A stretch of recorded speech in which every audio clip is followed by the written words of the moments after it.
sexy as it gets. Says she swing her hips, I bet you won't forget. Let her through, she on the list. VIP, come with me, bring your friends, let's get it in. Call me Young Spike Lee, it's movie time at the Urban Gallery. It's Fortitude Valley, with dance drip daily. And all the girls, we got them, no ifs, ands, and maybes.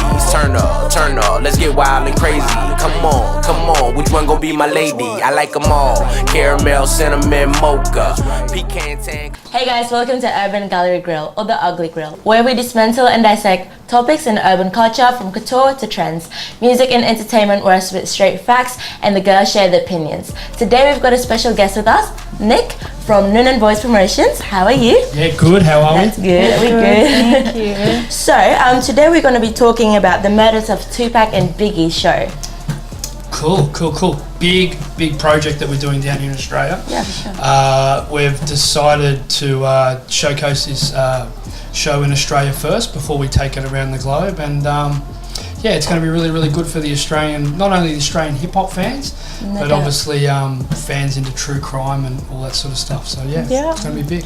So what inspired you to, create the show or, start the show and everything? It's an amazing story. So Greg Kading and I are partners in this show, and Greg actually sort of does speaking tours in America around certain topics and whatnot. And last year he decided to venture out into a speaking show, and he actually trialled this in Ireland. Yeah. I'm actually I do a lot of stuff in sports promotions for some certain people out in Las Vegas and whatnot. Yeah. And he actually came to me around this concept, around the influences not only that these two artists had on my life, but also our friendship, and he knows how much of a die-hard Tupac fan I am as well.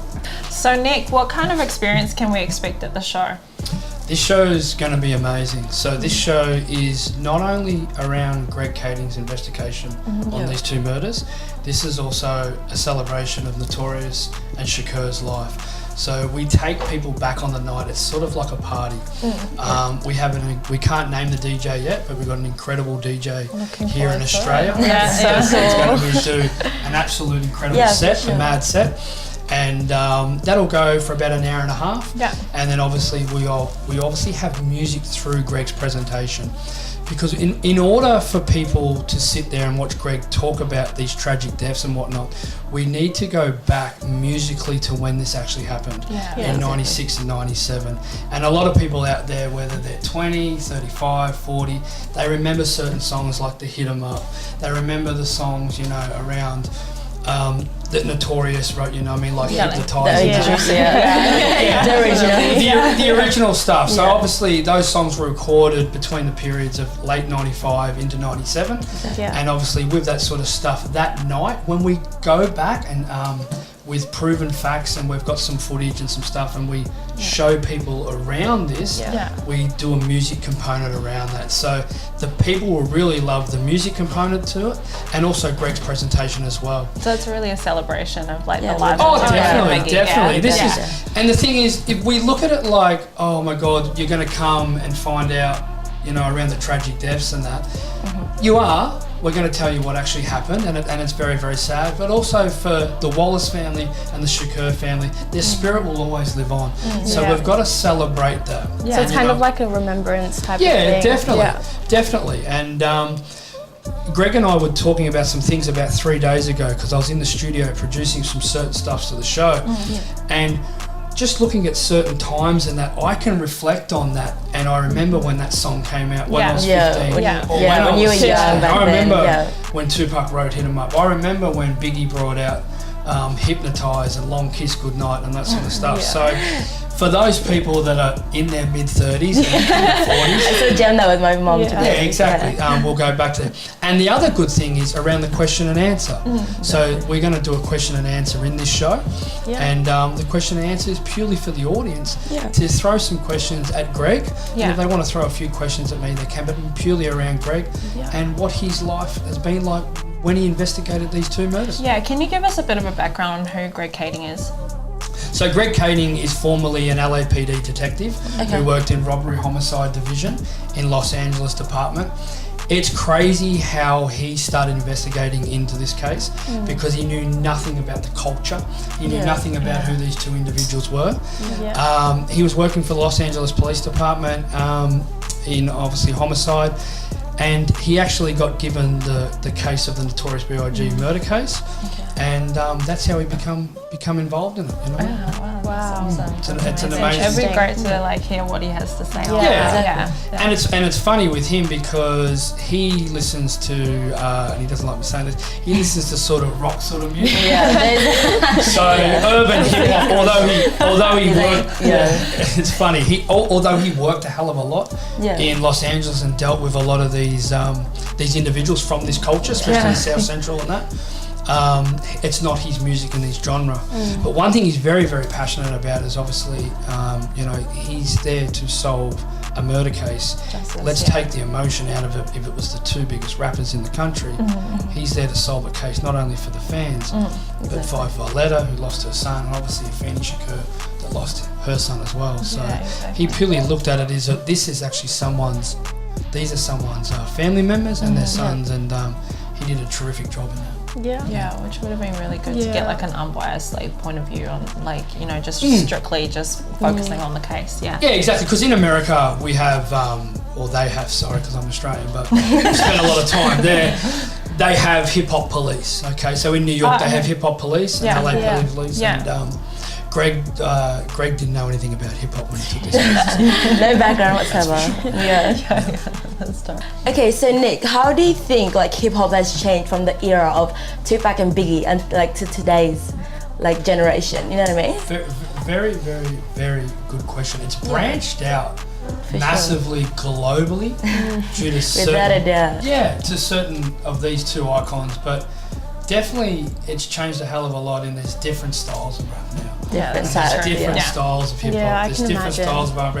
And I listen to a lot of new stuff. You know, my favourite artist right now is Tory Lanez. And I love Tory. I saw him live in Los Angeles. Oh, did you? Yes. Very nice. And he's fantastic. He's a massive Tupac fan as well. So I love a lot of his new stuff. I will admit some of the new stuff that is out around that mumble rap, I'm not really that big into. But guess what? Some people are into that sort of stuff, and that's good. But in terms of where it's gone from the 90s to the 215s and 216s, it's definitely changed a hell of a lot. And I think it's great. It's great. It's a global, hip hop is a global thing right now, you know what I mean? And it has been for a long time. And we need to obviously, go back to the Eazy-E and the NWA days and those sort of days. For sure. Which was actually before Tupac and Notorious B.I.G. So these guys, and we can even go back further, you know what I mean? Okay, so I was just wondering when's the show and all of that? So July, August this year. July the 26th in Brisbane, Friday night. And then we take it down to Melbourne on the 27th of July on a Saturday night in Melbourne. And then Wednesday the 31st of July in Sydney. And then we do it again in Perth, Australia on August the 9th. So sweet, that's exciting. we're going to be out we're going to be out here for around about 2 weeks. And provide, if one of the shows sell out, we've got some dates where we're pretty flexible around where we can do second shows. Cool. And how does everyone get tickets? Oztix, so www.oztix.com.au, $45. And for our Sydney people in Sydney, obviously www.oztix.com.au, and obviously you can also get it at the Juniors. So the Juniors obviously are doing tickets for the show in Sydney as well for $45. Don't miss it. It's going to be an incredible show. Well, thank you so much, Nick, for coming today. Thank We you. for sure won't miss the show. Everyone, you mark the day in the calendar. And Urban Gallery will be there as well. Can't wait. I know. So it's going to be great. We're going to have artworks with Biggie and Tupac there, similar to these. So we'll definitely have all our things there. Your stuff's great. I love it. I was in your store about 3 weeks ago in Urban Gallery, and I was actually mind blown how good it was. Cool. It's incredible. We got some pretty I cool sent it back to artworks, some people over in America actually. Did you? They were blown away. It looks really great. It's creative, it's fresh, it's funky, it's new, but it's also going back to the 90s, you know what I mean? Yeah, That's what bringing it back. I love the Urban Gallery. They're my peeps. And just on that note as well, bro, what are those shoes? These shoes, they're different. They don't Tell really. me all about it. So it's funny. A lot of these boys out there are real in the tight skin, man. I'm still in the 90s. It's still khakis. Even though I am an Australian, but khakis. These shoes are actually from Milan. Ooh, Yeah, so from Italy. So they're not too bad. But some people don't say they don't fit the pants. But no, they're all good. They're all good. And I got my puck. Oh, I got Yeah, my you got your puck Got shirt puck on. shirt. Okay, You now get let away me with know. it. Your swag Got it. girl. That's a whole t-shirt. Yeah, puck. So I yeah. got a lot of Tupac clothing and a lot of Biggie clothing, but obviously around this sort of stuff, we want to acknowledge both these guys. So 'cause it's 100%. not just about Tupac, it's about the both of them and the friendship. And Yep. yeah, so guys, be at the show. It's going to be incredible. And, Yeah, definitely. Stay tuned.